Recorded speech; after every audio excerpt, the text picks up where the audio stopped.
Hello, and welcome to the next episode of the Klingberg Wing Mark II development. I'm Raul Klingberg, your host. I'm at the computer today, and I'm going to talk a little bit about drawing package number 4 that's going out to my patrons.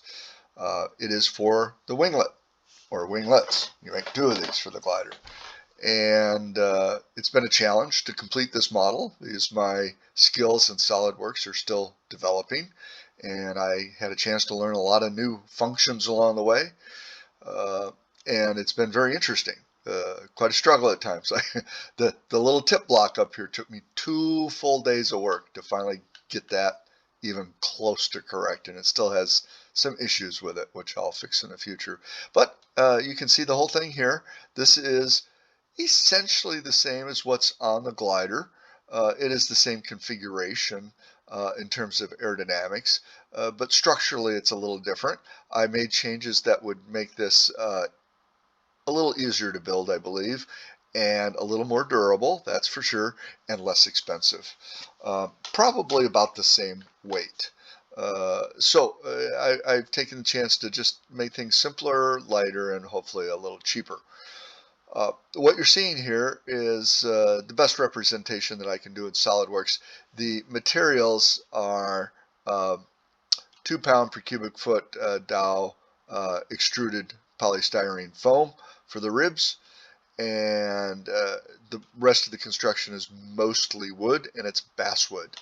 On the original winglets for the leading edge and trailing edge here and the cap strips, I used 1/64 inch thick aircraft plywood.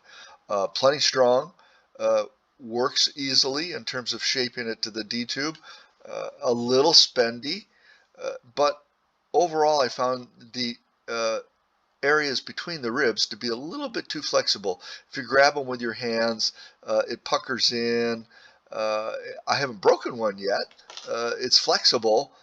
I just wasn't overly thrilled with it. Given the cost, it just didn't seem to be as durable as I'd like it to be.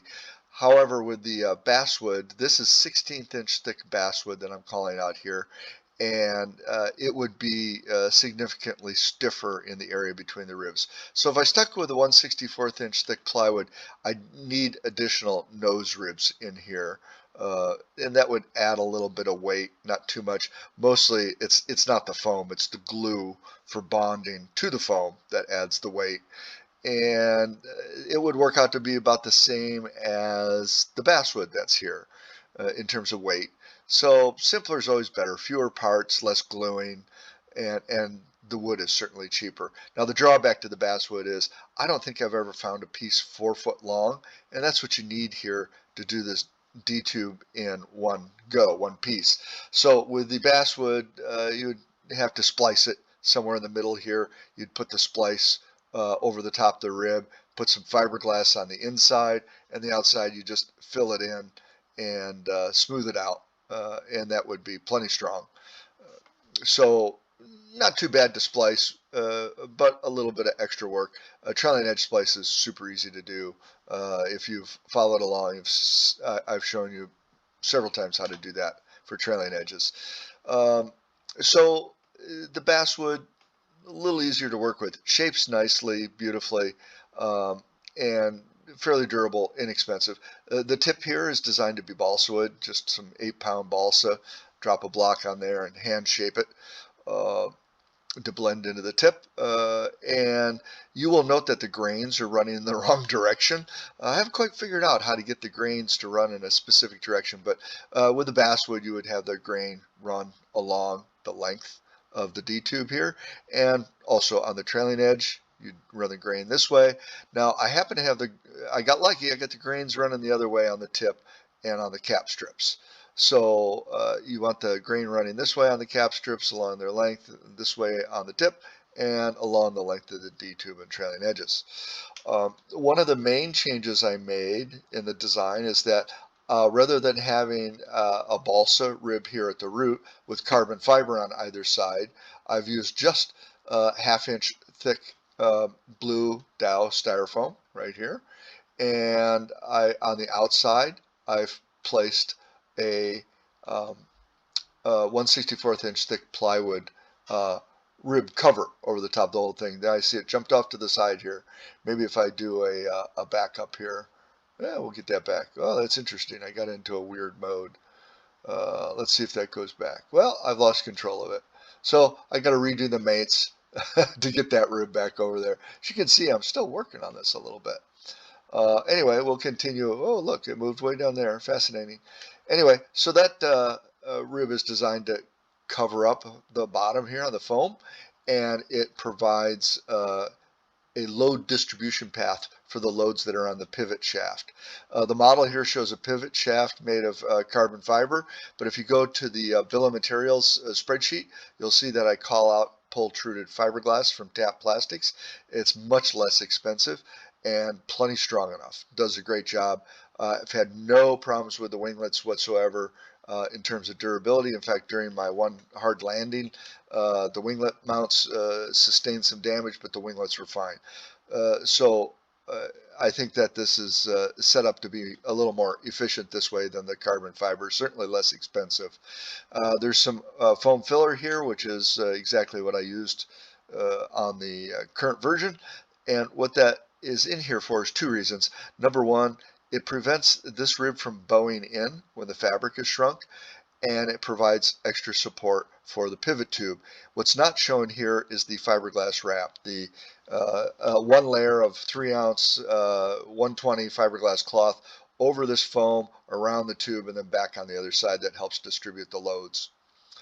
And I have all the shear webs in here, and you can see each one outlined here as we go along, and all of the ribs are called out here. Now in your drawing package, you will not receive separate packages for the ribs, and that is because of how the model was built.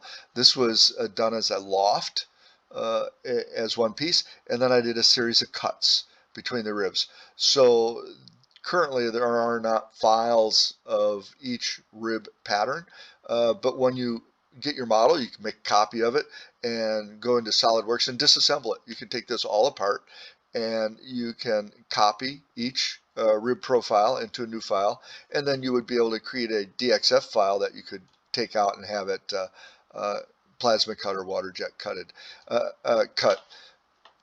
So I've tried multiple methods for cutting the foam.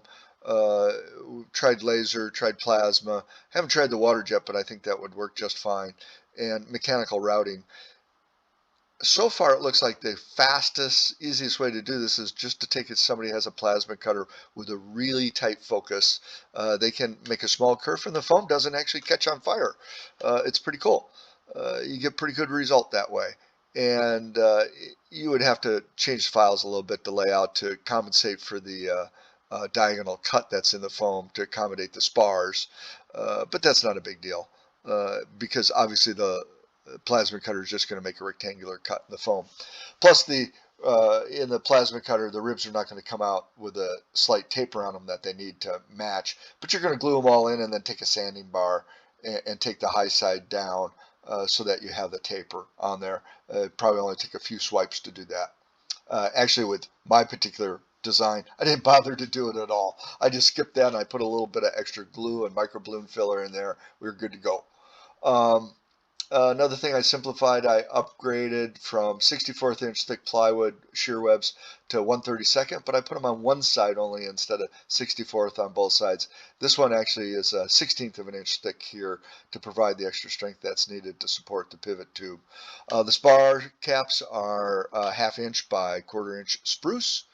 And if we swing around here to the leading edge, let me see if I zoom out, zoom back in again, and we can see the tapered carbon fiber tube here that I made on a fishing rod. I cleaned up a fishing rod, I took off the lugs, sanded it smooth, and used that as a mold to make this tapered leading edge tube that the wood wraps down and bonds to. Actually, how you do it is you cut out the wood first, you get the right shape, you bond it to the leading edge first, and then you bend it down, you wet it and bend it down, and clamp it to the spar caps while the glue well, actually you make it wet first. You spray it with a little bit of water with some ammonia so that it bends easy, and you clamp it down to the spark caps, let it dry overnight, and then come back and come in with a piping bag underneath with epoxy to bond it to the spars. It's really a pretty easy process. So there we go. There's the model. A couple other things that are not shown here. Buried underneath here from the trailing edge material up into the cap strip, up underneath, nominally it would be in here, is a 1/64 inch thick piece of plywood, aircraft plywood. That's the load tab. It transfers the loads fore and aft between the cap strip and the trailing edge and distributes the lift loads that way. I didn't put it into the model here because, boy, what a bugaboo that would be. You have to notch out each little rib, a 1/64 of an inch, so you can slip in that little tab. Plus, the tab has to be shaped to match the rib, or SolidWorks will tell you you got a problem. And, boy, what a pain in the butt. So I just didn't bother to do that. And I put up a picture here. You can see what that looks like. And the other thing I didn't show is the foam filler on the trailing edge. I used some on the full size, or on the current version. I put in 1/4 inch thick 3 pound per cubic foot Davina foam at the leading edge of the two trailing edge wood pieces, and that's so that it has good torsional rigidity and doesn't collapse when you squeeze on it. Put up another picture of that. It was also quite challenging to do that in SolidWorks, so I just skipped that, and I figure I can always provide a picture to show how that's done. And I think anybody that might tackle building these was going to understand that anyway. And they know it's just, I got to cut some foam and sand it a little bit and cram it in there, glue it in, so that I have in between every rib, so you got a nice rigid trailing edge. So there you go. That's the basics of it. And I hope you enjoy this particular model. If you decide to disassemble yours in SolidWorks, I highly recommend that you make a copy first. But if you do have a problem and you make a boo-boo and you break all the mates and take this all apart and you can't get it back together, just send me an email. I'll send you another copy. It's not a big deal. Please remember that these drawing packages are for patrons only, and I ask that you kindly not distribute this without permission. And I hope that you enjoy this and find it useful. All of the data is here that you would need to go and build these if you wanted to. You could start now and start hacking away and build yourself a set of winglets. I'm going to follow up the package a little bit later with some patterns for the jig stands for doing the assembly of the structure to keep everything lined up while you glue it together. That'll be coming in a few days after you get this package. And to all the folks listening on YouTube that are not currently patrons, if you want to get in on this, if you want to get a copy of all the drawing packages, become a patron. The link is in the description. Just click on that link and go over to my Patreon site, become a patron. You'll see the level there for getting these drawing packages, and I'd love to have you on board. And you're going to get complete SolidWorks models of the entire glider, and it comes monthly.